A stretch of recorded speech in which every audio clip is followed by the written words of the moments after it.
नमस्कार, मैं कमलेश कबीर आपका एक बार फिर स्वागत करता हूं इस नए एपिसोड में। आज हम बात करेंगे राजस्थान के चुनावी चर्चा की।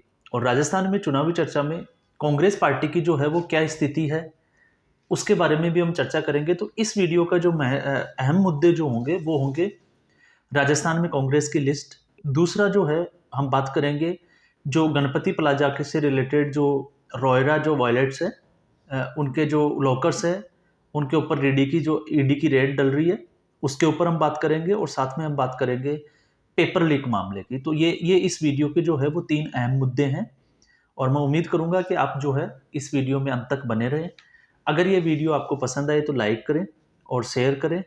और सब्सक्राइब जो है वो आपकी मर्जी है, करना है या नहीं करना है, क्योंकि यहाँ पे किसी भी वीडियो में जो है हम किसी भी एक पार्टी का समर्थन नहीं करके हम हर जो खबर होती है उसका एक विश्लेषण करते हैं। विश्लेषण करने का मतलब ये होता है कि आपने देखा होगा जितनी भी जो राजनीतिक पार्टियां होती है वो आनन फानन में मुद्दे उठाती है, और कुछ यूट्यूबर्स जो होते हैं वो तुरंत से उस मुद्दे को जो है एक पार्टी के पक्ष में जो है वो हाईलाइट कर देते हैं। लेकिन ऐसा नहीं है। हम इसके रिसर्च का मतलब ये होता है कि हम उसको सर्च करते हैं, इससे पहले उसमें मैटर पे क्या हुआ क्या नहीं हुआ, और उसके बाद में हम उसके ऊपर बात करते हैं।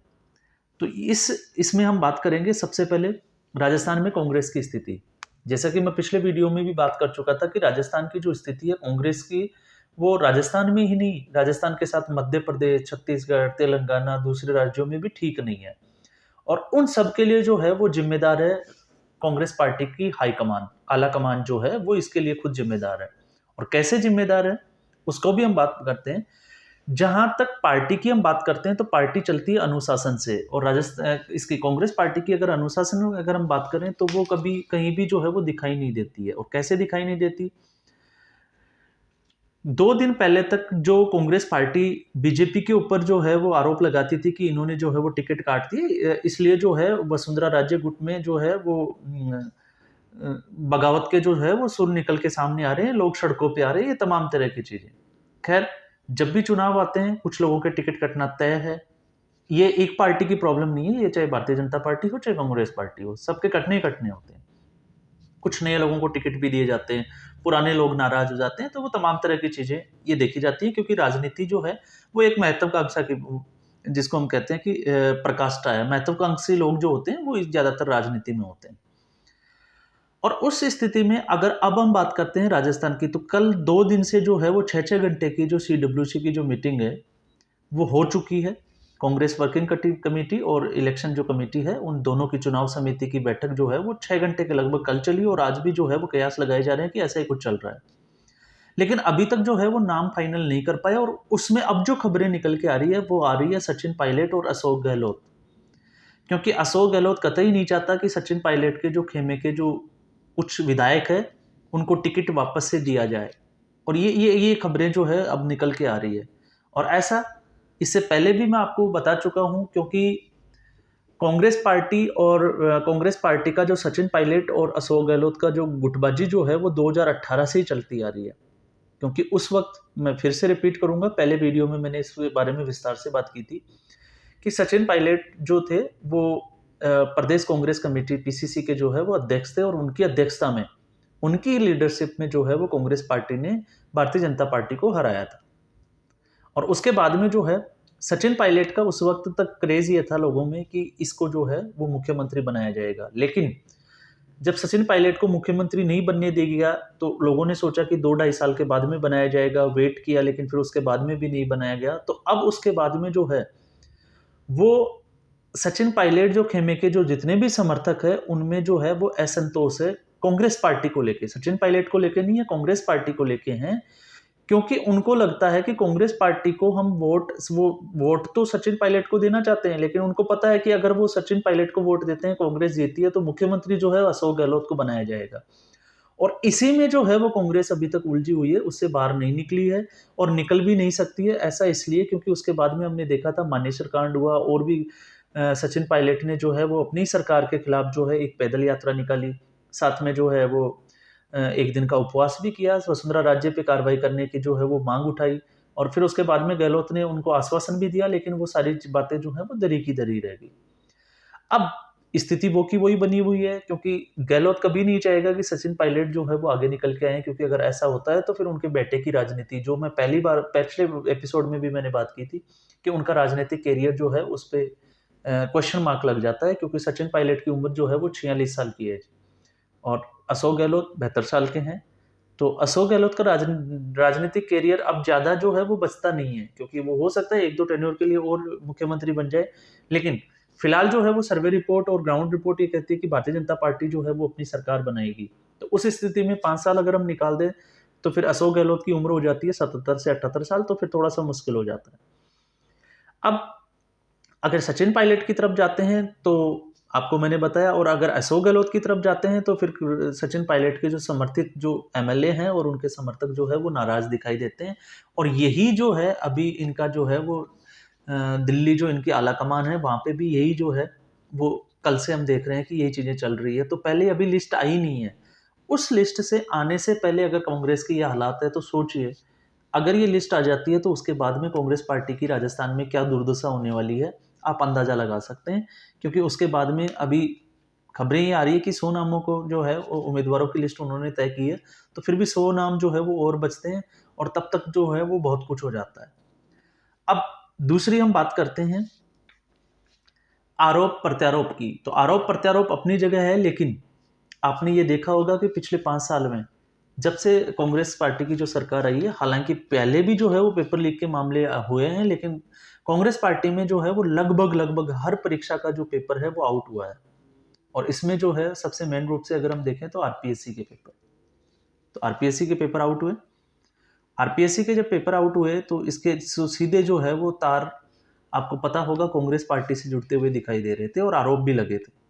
और इसमें प्रमुखता से आरोप इसलिए लगे थे क्योंकि एक मैटर हुआ था जब गोविंद डोटासरा जो थे वो शिक्षा मंत्री थे और उन्होंने अपनी फैमिली के जिन लोगों के मार्क्स कम थे लेकिन फिर भी वो जो है वो आरएस बन गए रिश्तेदार, तो ये एक जो है वो क्वेश्चन मार्क लगा था और उसके बाद में जो है वो गोविंद डोटासरा को शिक्षा मंत्री पद से इस्तीफा देना पड़ा था। अब ये जो है इसके कांग्रेस पार्टी जो है इन चीज़ों से बच नहीं सकती। इसके अलावा जो है आरपीएससी के जितने भी जो मैटर थे, और अब इसमें जो है एक नई चीज़ और निकल के आई है कि 13 अक्टूबर को आपको पता हो तो 13 अक्टूबर को भारतीय जनता पार्टी के राज्यसभा के सांसद किरोड़ी लाल मीणा उन्होंने जो है एक दावा किया था कि एमआई रोड के ऊपर, जयपुर की जो एमआई रोड है उसके ऊपर एक गणपति प्लाजा है, उसमें जो रोयरा के सेफ्टी वॉलेट्स है उनके अंदर जो है वो करोड़ों का काला धन जो है वो जमा किया हुआ है और उसके तार जो है वो कांग्रेस सरकार से जुड़े हुए हैं। अब कांग्रेस सरकार से कैसे जुड़े हुए हैं, क्योंकि इससे पहले मई में आपने देखा था योजना भवन जो था उसकी एक अलमारी से जो है वो लगभग 2.25 करोड़ से ऊपर का जो है वो नकदी और 1 किलो सोने के बिस्किट जो है वो बरामद हुए थे। अब आप अंदाजा लगा के देख सकते हैं इसमें कि एक सरकारी विभाग में, वो कोई प्राइवेट दफ्तर नहीं है, कोई बाहर का नहीं है, आप सचिवालय के एक योजना भवन के एक जिसको कहते हैं कि वहाँ पे एक अलमारी से अगर इतना काला धन निकलता है और उसको लेके कोई जिम्मेदारी नहीं ले रहा कि ये किसकी है, तो उसके बाद में जो है वो अंगुली उठना स्वाभाविक है और विपक्ष का काम होता है अंगुली उठाना। तो इसलिए हम ये नहीं कहेंगे कि भी विपक्ष इसमें ये कर रहा है, राजनीति कर रहा है, वो बाद की बातें। और फिर उसके बाद में अब ये जो कड़ी है वो जब किरोड़ी लाल मीणा ने ये दावा किया कि वहाँ पे ये चीज़ें हैं, तो वो मीडिया को लेके वहाँ पहुँच जाते हैं और मीडिया को लेके वहाँ पहुँच जाते हैं। उसके बाद में जो है वो ईडी और सीबीआई जो है वो इसकी जांच करना शुरू कर देती है। और जब इसकी जांच करना शुरू करती है तो इसके बाद में इसमें जो है वो जब लॉकर खोले जाते हैं तो सबसे पहले ज़रूरत होती है कि जो लॉकर है उनके मालिकों को चाबी के साथ बुलाया जाए। अब जब इसकी जांच हुई, 1100 के आसपास इसमें लॉकर है, तो जब इसकी जांच हुई तो कुछ ऐसे लॉकर्स थे जिन पे जो नाम पता जो था उस नाम पते पे वो व्यक्ति रहते ही नहीं है।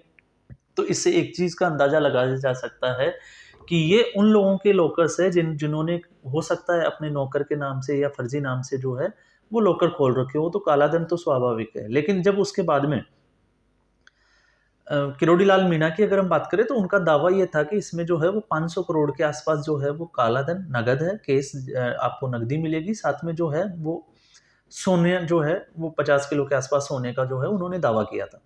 अब जब ये लॉकर खुलना स्टार्ट हो गए तो एक लॉकर जो कार्तिक कुलवाल के नाम से है उसमें जो है वो लगभग 1 किलो सोना जो है वो उसमें मिला है। साथ में एक इद्रिस जो हसन है, उनके लॉकर से 1 करोड़ से ज़्यादा की नकदी मिली है।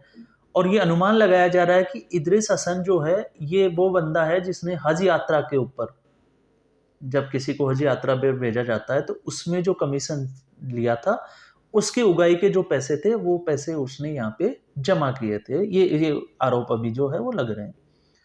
इसके अलावा डॉक्टर दानिश अली 50 लाख के आसपास जो है वो उनके उसमें लॉकर में जो है वो नकदी मिली है। और एक और जिसका लॉकर में जो नाम सामने आया वो है रावत मिष्ठान भंडार, बड़ा फेमस मिष्ठान भंडार है जयपुर का। उनके लॉकर से जो है वो 30 लाख की जो है वो नकदी मिली है और अब इनसे जो है वो पूछताछ की जाएगी। हालांकि रावत मिष्ठान भंडार वाले के घर पे जो है वहां पे भी ईडी की जो है वो छापा पड़ा है। अब ये जो थी अब तक की इसमें जानकारी थी, लेकिन इसमें जो है किरोड़ी लाल मीणा का जो दावा ये था कि इसमें डीओआईटी के जो सीपी जिसका नाम है, उनका जो पैसा है, अधिकारी है, उनका जो पैसा है, उन्होंने क्या किया, जो भी पैसे उनको जो मिले थे, जो आपने सुना होगा कि एक कोचिंग इंस्टीट्यूट था जिसका मालिक था ढाका, उसके थ्रू जो पैसे आए थे उन्होंने इन पैसों को जो है वो यहाँ पे जमा किया था। तो सबसे बड़ी बात तो ये होती है कि ये लोग जो है वो इन पैसों को, इन सोने को जो है वो बैंक के लॉकर में भी तो रख सकते थे, तो फिर इनको प्राइवेट लॉकरों की ज़रूरत क्यों थी? और अगर प्राइवेट लॉकर में रखा हुआ है तो फिर इसकी जानकारी जो है वो इनकम टैक्स को क्यों नहीं दी गई?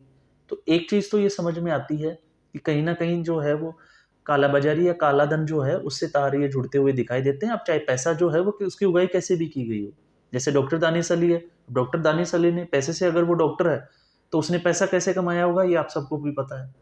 कुछ ना कुछ गलत तरीके से कमाया होगा, वरना अगर या फिर टैक्स नहीं दिया होगा तो कुछ ना कुछ तो चीज़ें निकल के आती है। साथ में जैसे किसी ने 1 किलो सोना रखा, किसी के एक जो इदरिस हसन है उसने 1 करोड़ से ज़्यादा का केस जो है वो यहाँ पे रखा हुआ है।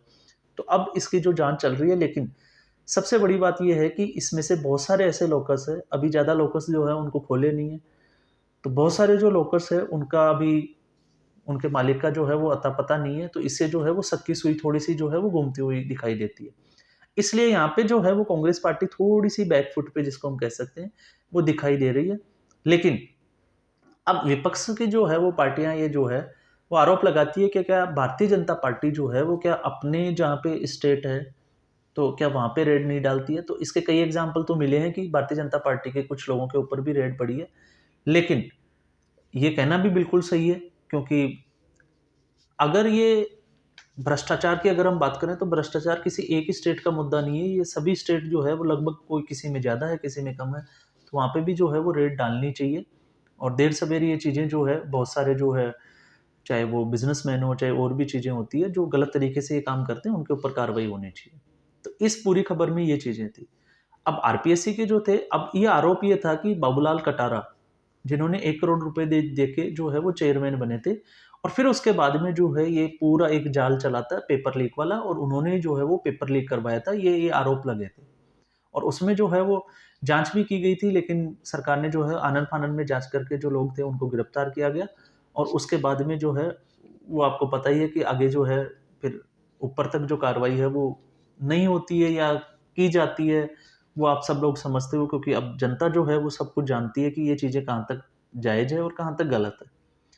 तो अब तक की जो स्थिति जो बनी हुई थी, इसमें अब तक ये है कि कांग्रेस पार्टी जो है वो कहीं न कहीं बहुत ज़्यादा पीछे रहती हुई जो है वो दिखाई देती है अब। लेकिन इंटरेस्टिंग अब तब हो जाएगा जब कांग्रेस की जो है वो लिस्ट सामने आ जाएगी।